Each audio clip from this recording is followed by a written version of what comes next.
তো হঠাৎ কেন সঞ্জয় দা? তো এরা কাজের কাজ করে দিয়ে গেছে, ভেতর থেকে কেবিল নিয়ে নিজেরা এই পেছনে ঢুকিয়ে একদম সিল করে দিয়েছে।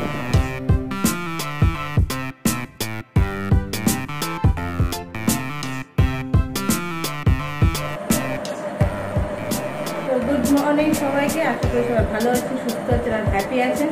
আমি রেডি হয়ে গেছি, যাচ্ছি গোপালবাবুকে আনতে। এখন গোপালবাবু যাচ্ছে, একটু আগে উঠলো, সে বাবার সাথে বসেছে, আমি গিয়ে তাকে নিয়ে আসছি। So what a match! Good morning সবাইকে। এতক্ষণ ধরে ক্যামেরা অন করতে পারিনি, তার কারণ ম্যাচটাকে এনজয় করছিলাম। বাংলাদেশ ভার্সেস আফগানিস্তান, মানে ফাইনালের থেকেও চরম আনন্দ পেয়েছি। এবং বৃষ্টি বারবার বাধা হয়ে দাঁড়িয়েছিল, হাজার অঙ্ক, প্রত্যেক বলে শেষে ডিএলএস মেথডের অঙ্ক আসছিল, একবার বাংলাদেশ এগিয়ে, একবার ভারত এই আফগানিস্তান এগিয়ে। কিন্তু আমি সবসময় চাইছিলাম যেন অস্ট্রেলিয়াও ফুটে যায়, বাংলাদেশ তো ফুটেই গেছে, হ্যাঁ। এবং আফগানিস্তান মানে সত্যি একটা চূড়ান্ত টিম, এবং মাত্র কয়েক বছরের মধ্যে টিমটার মধ্যে এতটা চেঞ্জ, এতটা পরিবর্তন যে মানে বলে বোঝানো যাবে না। তো যাই হোক, আলটিমেটলি জিতে গেছে। বাংলাদেশ তো হেরেই গেছে, আর ওর তো কোনো সম্ভাবনাই নেই, এবং আফগানিস্তান জিতলো। এবং সবথেকে খুশি হচ্ছে অস্ট্রেলিয়া ওয়ার্ল্ড কাপ থেকে বাইরে, সেই ফাইনালে উঠতে পারলো না। অনেক দর্প ওদের, অনেক অহংকার। সব কাপ জিতেছি, অনেকবার জিতেছি, সব থেকে বেশি কাপ জিতেছি, হ্যাঁ। সব দর্প চুরমার, এবং খুব আনন্দ হচ্ছে। তো সেমিফাইনাল হবে ইংল্যান্ড ভার্সেস ইন্ডিয়া, যেটা শুক্রবার, আর সম্ভবত কালকে না পরশু বৃহস্পতিবার হয়তো আফগানিস্তান ভার্সেস সাউথ আফ্রিকা। এটা কিন্তু সাউথ আফ্রিকার ক্ষেত্রে একটু ইজি হয়েছে, কিন্তু আমি বলবো যে সাউথ আফগানিস্তানকে কখনো হালকাভাবে নেওয়াটা ঠিক নয়। কারণ আফগানিস্তান যথেষ্ট ভালো টিম, এবং শেষ পর্যন্ত মাথা ঠান্ডা রেখে কীভাবে ম্যাচটা জিততে হয় এটা দেখিয়ে দিল আর কি। সত্যি মানে মারাত্মক আনন্দ পেয়েছি, কী বলবো। চলুন ভিডিওটা শুরু করলাম। ওই ঘরে কাজ চলছে ইন্টেরিয়ারের, দেখা এখন থেকে সব এই ঘরেই হবে মোটামুটি। সব ফিটিং, সানমাইকা সব কিছু লাগানো এইখানেই হবে। কালকে কারেন্টের লোক আছে, তার বার করে দিয়ে গেছে। আজকে দাদারা এসছে, এখানেই কাজকর্ম চলবে। তো এইখানে টিভিও সরে গেছে, এই হচ্ছে ব্যাপার। তো ফোন করেছিল, বললো যে বাইকটা হয়ে গেছে, দেখি কী অবস্থা। মানে এই বাইক নিয়েও একটা সমস্যা চলছে, জানি না, দেখি গিয়ে ঠিকঠাক হয়েছে কিনা, নিয়ে চলে আসি।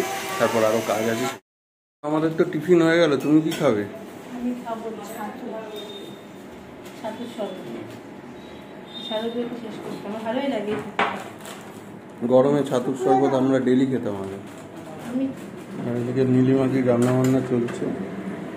আজকে রয়েছে এই যে কালকে এনেছিলাম চেলা মাছ, সেই চেলা মাছের ঝোল হবে। এদিকে পটল পোস্ত চলছে, আর কি ডিমের ঝোল হবে। ঠিক আছে, চলো। তো যাই হোক, বাইকটা নিয়ে চলে এসেছি, আপাতত ঠিক আছে বললো। তো এইখানে এখন 4 তলার ঘরে এসেছি। এইটা হচ্ছে আমার প্রথম বইয়ের তাক। তো এইটাকে আমি একটু পরিষ্কার করে রং করবো। এই যে রঙও নিয়ে এসেছি, এখন রং করবো এটাকে। রং করলে সকালে প্রচুর বইপত্র আছে। এটা আমার দোতলায় থাকতো, দোতলায় যে ঘরটা, কোনার ঘরটা, পড়ার ঘরটা, তো ওটা এখন এই 4 তলায় শিফট করেছি। তো এইটা পরিষ্কার করে রং করে এখানে বইপত্র তো দেখি, চলুন রং করে সময় যখন আছে। আমাদের নায়করা সব গেছে রং করে, এবার আমার নায়ক বসেছে রং করতে। না, এটার সাথে আমার একটা অন্য সম্পর্ক। এটা আমার বইয়ের তাক, নিজের জিনিস নিজের মতো করে করার আনন্দটাই আলাদা। একদমই। যাই হোক, যেরকমই হোক। আর একটা সময় তো আঁকা প্রচুর করেছি, এই তেল রং দিয়ে ক্যানভাস যখন করতাম, অ্যাক্রিলিক পেইন্ট যখন করতাম, তখন তো এই কাজই করতাম। সবই করেছি জীবনে, মোটামুটি 38-39 বছর বয়সে অনেক কিছুই করে ফেলেছি। সব এক্সপিরিয়েন্সই মোটামুটি আছে, তো অসুবিধা নেই। সময় লাগবে, ধৈর্য লাগবে, এই হচ্ছে ব্যাপার। আর ব্রাশটা ছোট, ওই জন্য সময়টা বেশি লাগছে। হয়ে গেছে, দোতলা কমপ্লিট করে না, দোতলা হয়ে গেছে।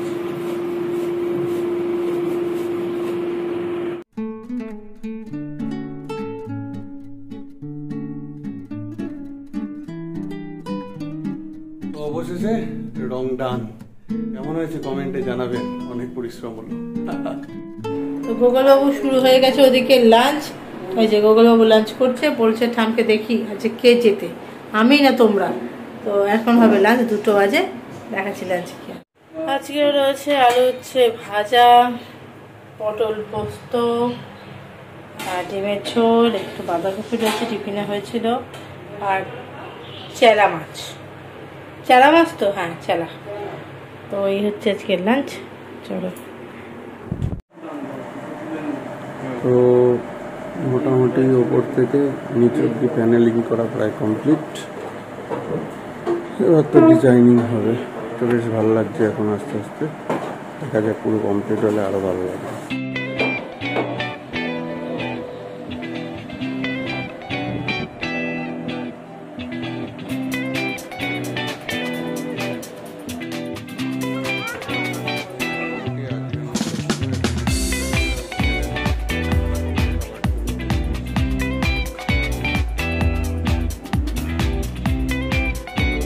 সবাইকে ডাকছে, চা খেতে আসো, চা খেতে আসো, চা খেতে আসো।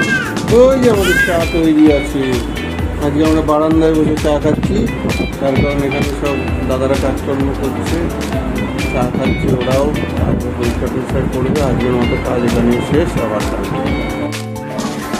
তো আজও রেডি হয়ে বেরিয়ে পড়েছি আমি আর গোগলবাবু। সে 4টের সময় উঠে বসে আছে, মা চলো ট্রেন পড়েছে 5টার সময় যেতে হবে। সে কি তারা, বাপরে বাপ। তো চলো যাই। তো ফাইনালি গোগল উঠেছে। এই কি হলো, কোনো সমস্যা? হ্যাঁ চলো উঠে পড়ো, উঠে পড়ো। কোথায় গেলে? যাও যাও যাও। প্রথমে একটু উনি ভাবনা চিন্তা ভয় এসব হচ্ছিল, এবার যাই একটু ফ্রি হয়েছে। জোর না করলে কিছু হবে না। লাইনে দাঁড়িয়ে আছে, লাইনে প্রায় পড়েছে গোগো।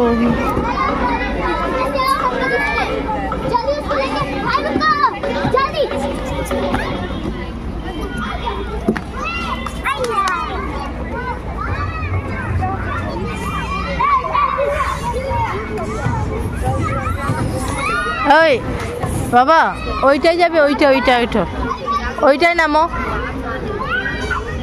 কেন? আস্তে আস্তে বাবু ভয় কাটছে। কোন দিকে যাবে? কোন দিকেরটায়? এই দিকটা, এই দিক, এইদিকে?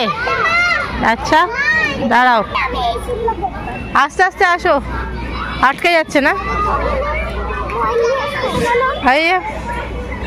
এসো এসো, আস্তে আস্তে এসো। এই এই ধরে নাও, সাইডে চলে এসো। এই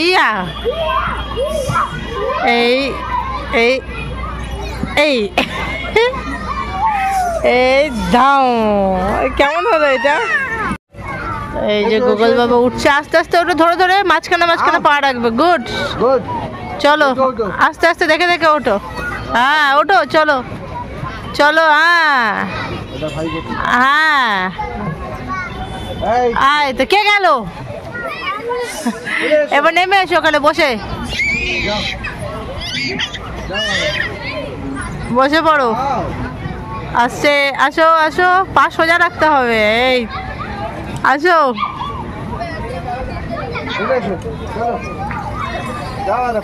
এ কে নামলো? হ্যাঁ যাও যাও যাও, আবার যাও, আবার যাও, আবার যাও। চলে এসো।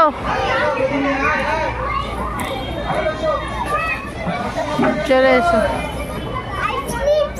এই দেখো দেখো দেখো দেখো, ভাই আছে সামনে। চলো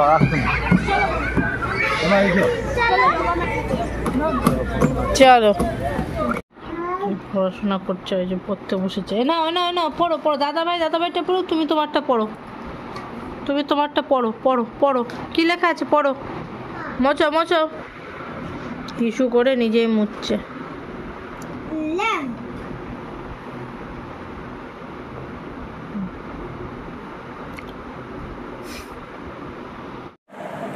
তো হঠাৎ কেন সঞ্জয় দা?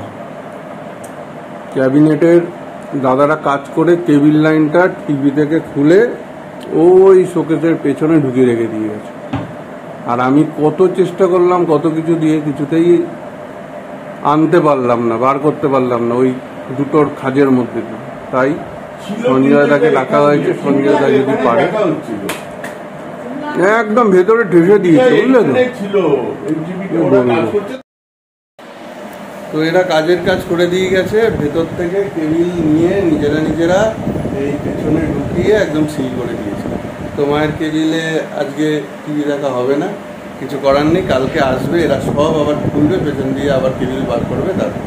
আর ওরা জানে, ওদেরও দোষ নেই, কারণ ওরা জানে যে এই কেবিলটাই আমরা ইউজ করব, কিন্তু আমরা তো এই কেবিলটা ইউজ করব না, অন্য কেবিল লাইন, অন্য ফাইবার ইউজ করব, ইন্টারনেট কানেকশান। তো ওদেরও কিছু করার নেই। তো কালকে আবার আসবে, এসে আবার নতুন যুদ্ধ ওদেরই করতে হবে, একটা তৈরি জিনিস। যাই হোক, মোটামুটি ঠিকই থাকবে, কিছুটা খুলতে হবে, ওই পাইপের ভেতরে লাইনটা ঢুকে আছে, ওটা কিছু করার নেই। তো এতক্ষণ নিলাম একটু অনলাইনে ক্লাস, স্টুডেন্টদের অনেক প্রশ্ন ছিল যেগুলো সব ক্লিয়ার করলাম। আর এদিকে অলরেডি দেখছি মা আর বড় ছেলে খেতে বসে গেছে। বড় ছেলের খাওয়া শেষ, এখন সে ইয়ে করছে, মোবাইল দেখছে। বাবা, তো আগে খেয়ে নিল কি করে? খাই দিয়েছি একা একা? আর দোদিন খাওয়া হয়ে গেছে। তো চলুন, অনেক রাত হলো, বিছানা করি। আবার কালকে নতুন ভিডিও, নতুন ব্লগে দেখা হচ্ছে। আর কালকে ইউনিভার্সিটি আছে যাওয়া, সকাল সকাল বেরোতে হবে, কাজ আছে। হ্যাঁ, চলুন, নতুন ভিডিও, নতুন ব্লগে দেখা হচ্ছে। সবাই বলে দাও গুড নাইট।